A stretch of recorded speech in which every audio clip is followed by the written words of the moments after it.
Hey everyone, this is Brooks Popwell from Pure Life Ministries. You're about to hear part of our bi-weekly podcast, Purity for Life. Hope you enjoy. In this commentary, Pure Life's staff discuss one of the key aspects of sexual addiction.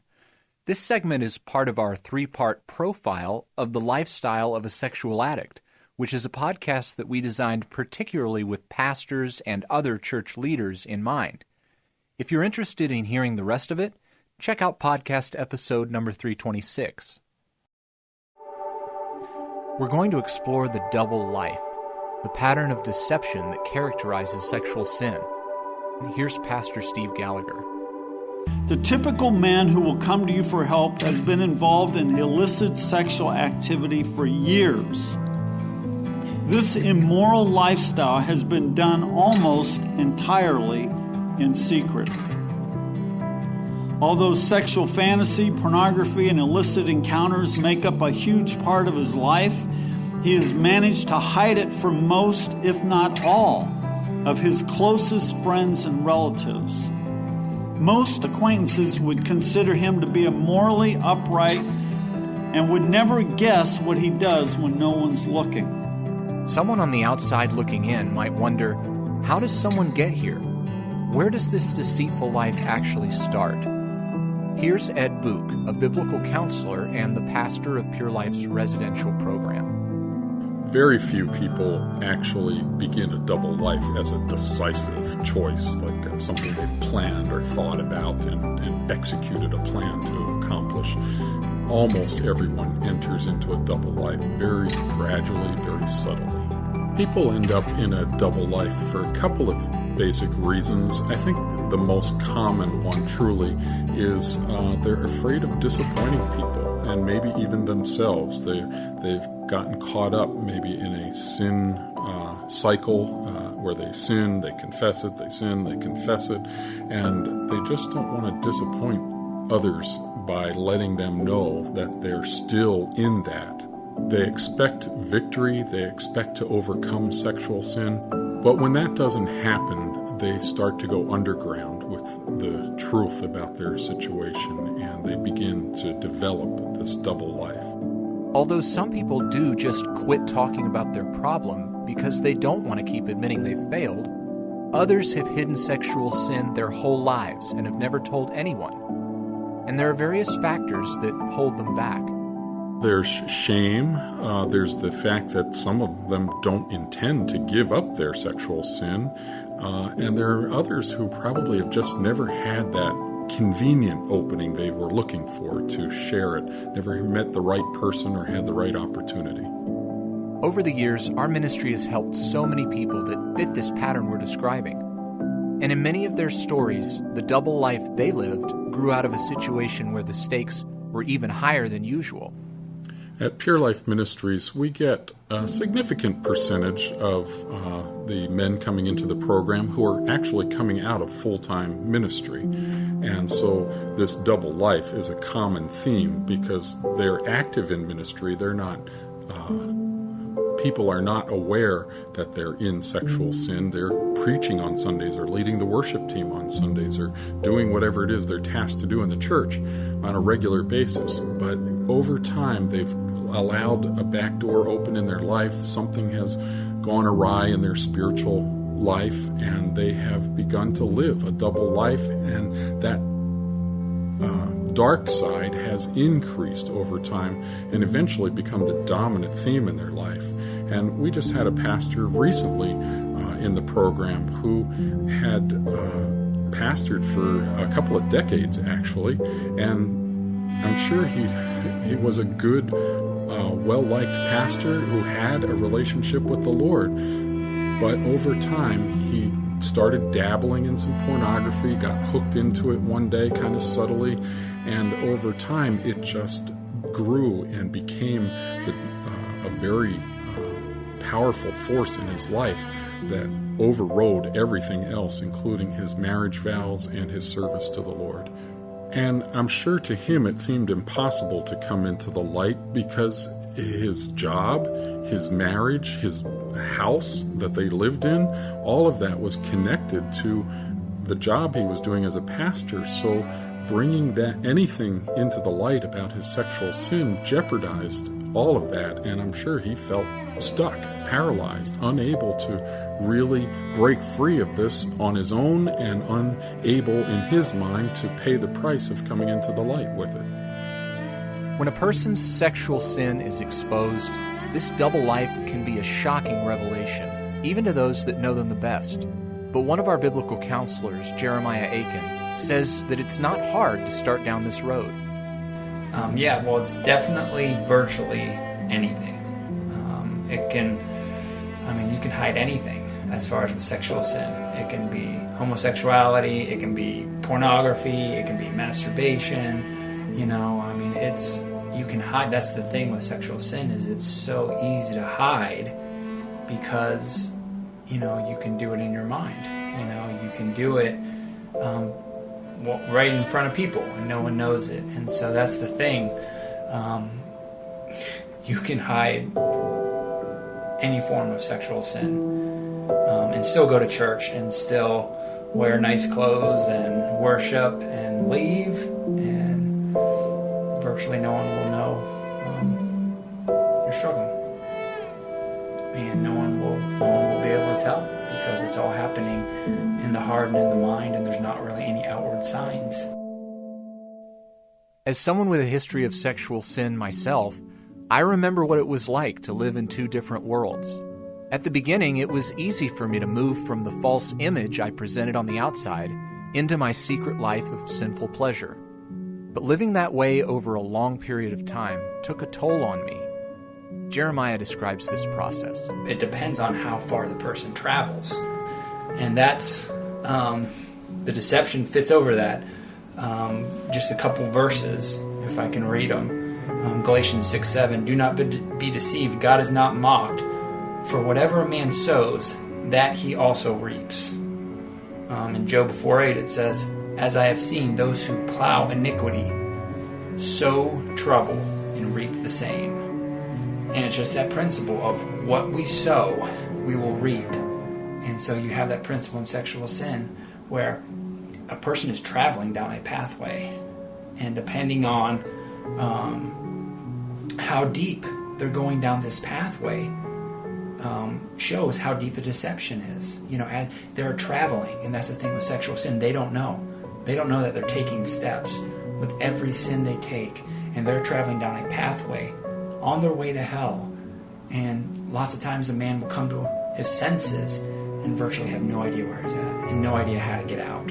He's deceived himself. During most of the years I was in sexual sin, I was still going to church. So one of the things I had to do was, honestly, to just pretend I had a good relationship with God. And that kind of spiritual deceit comes with a high price all its own. You got to overcompensate, for sure, because you know the reality of what's going on in your heart is wrong, because we have a conscience.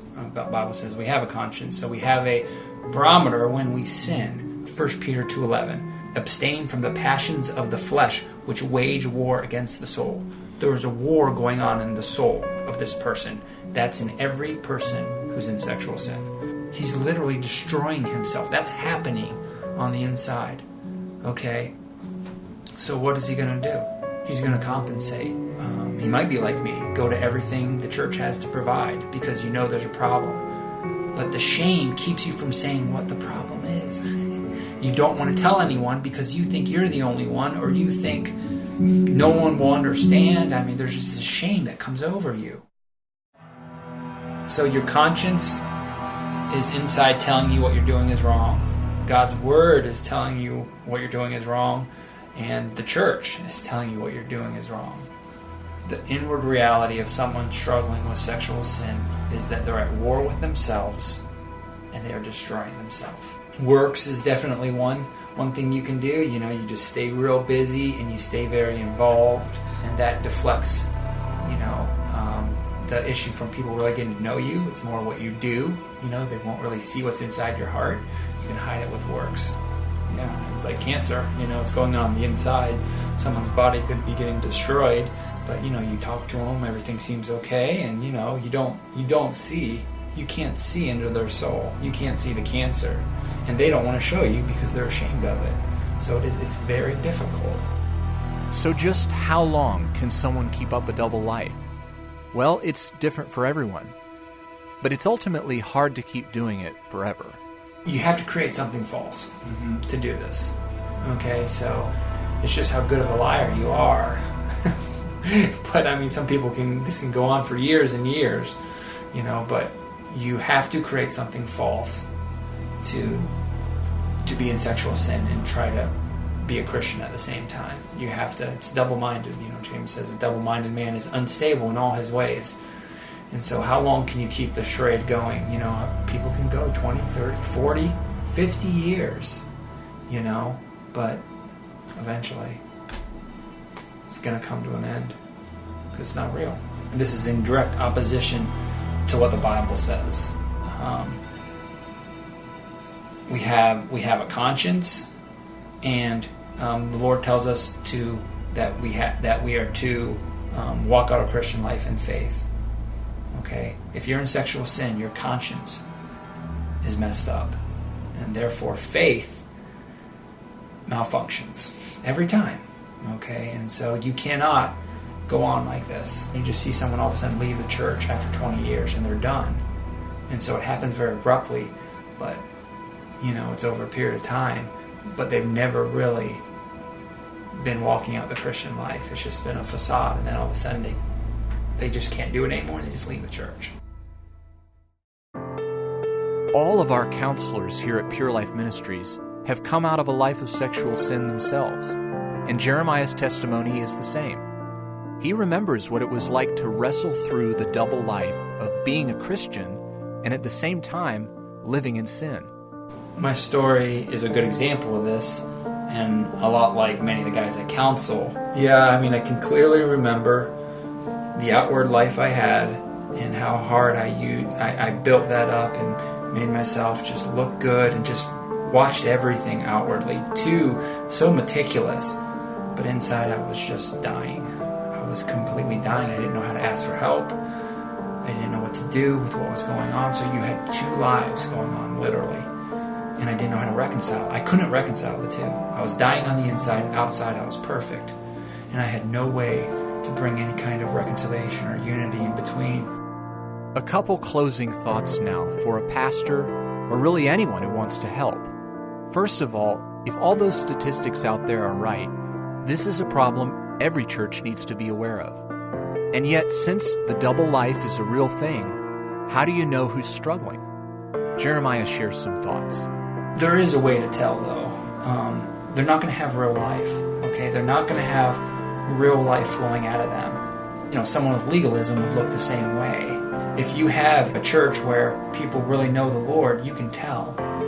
There's going to be life flowing. That's the main difference. With someone with sexual sin, they're not going to have real life. And so if you get to know them, okay, if you spend real time with them and you find out, you'll see, but you have to get to know people. It's not enough just to see them at church. You have to get into their life, okay? You have to get into their life because you'll see the reality is they're destroying themselves. There's a cry for help, and you have to get there. You have to be willing to, in a sense, get your hands dirty with people. But, that's the thing that you'll be able to tell is there's no life in them. They can show life for a couple hours on Sunday, but it's just the other times during the week you're going to see. Obviously, Jeremiah has a burden for people who are hiding out in the church, struggling but silent. So he shares a final word of encouragement to all of us about what we can do to reach out. This is why these things need to be talked about directly, because it's out there. People are struggling with it, but they need an outlet where it's talked about and confronted. And that's the best thing you can do for someone in sexual sin. Go straight at it. Talk about it in real terms. One of the best things you can do if you think someone is struggling with sexual sin, or is just to get to know them, just to talk to them, because it will show up in their life. And when I don't know how to say it, but you'll just see it. That they'll have an opportunity to share and to just, they want to tell people, but a person needs a safe place to share this, because to them it's very shameful, and so there has to be some trust involved. It has to be a safe place for them to really open up and share what's going on. So that's important.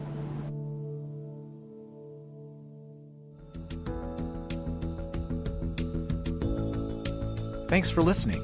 You can find Purity for Life on Apple Podcasts, Spotify, or wherever you get your podcasts. Or just go to our website, purelifeministries.org/podcast.